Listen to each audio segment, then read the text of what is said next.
Hi students, unit number 12, carbonyl compounds and carboxylic acid. அதில் book பேக்கில் question number 3 ஒரு compound கொடுத்துருக்குறாங்க. அதில் கிரிக்னாட் ரியேஜென்ட் அதாவது CH3MgPr போடும்போது X கிடைக்குது. அந்த Xஐ ஹைட்ராலிசிஸ் பண்ணும்போது Y கிடைக்கி. அப்போ அந்த X Y கண்டுபிடிக்கணும். சரிங்களா? ஸோ இதுதான் சம்மு, தேர்டு சம்மு.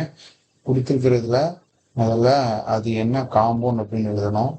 ஸோ பாருங்க, CH3 CW1O CH2 CH2 COO C2H5. இதை தான் கிரிக்னாட் ரியேஜென்ட் CH3MgPr போட போகிறேன்.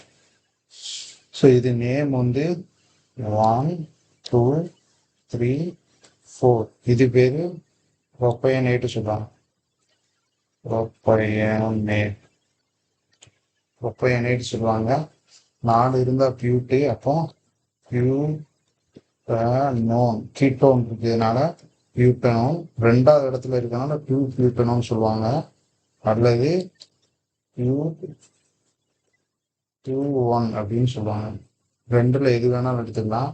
இப்போ இதை வந்து ஹைட்ராலிசிஸ் பண்ணீங்க அப்படின்னா, சரி, கிரிக்னாட் ரியேஜென்ட் கூட போட்டீங்க அப்படின்னா என்ன நடக்கும்னா, இந்த கிரிக்னாட் ரியேஜென்ட் இந்த இடத்துல பிரேக் ஆகி CH3 இப்படி பிரேக் ஆகி பாண்டு இங்கே பிரேக் ஆகும்.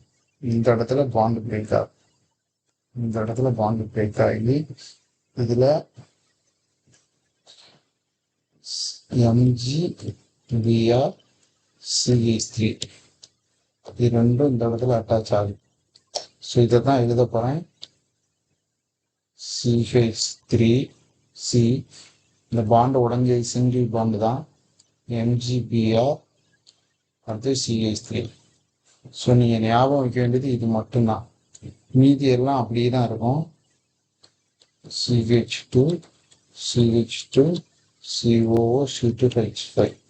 ஸோ இதை தான் என்ன பண்ண போகிறோம், ஹைட்ராலிசிஸ் பண்ண போகிறோம். H3O+. ஸோ இப்போ ஹைட்ராலிசிஸ் பண்ணும்போது இந்த இடத்துல HOH. அப்போ என்ன ஆகும், CH3COH CH3 CH2 CH2 COO C2H5. So இது வெளியே போனதை நீங்கள் பற்றி கவலைப்பட வேண்டாம். இது வெளியே போயிடும். சரிங்களா? இப்போ நேம் கொடுக்கணும். 1 2 3 4. இது ப்ரொப்பயனேட்னு சொல்லிட்டேன். ஸோ அப்போ methyl butane 2 hydroxy propionate. So that's it.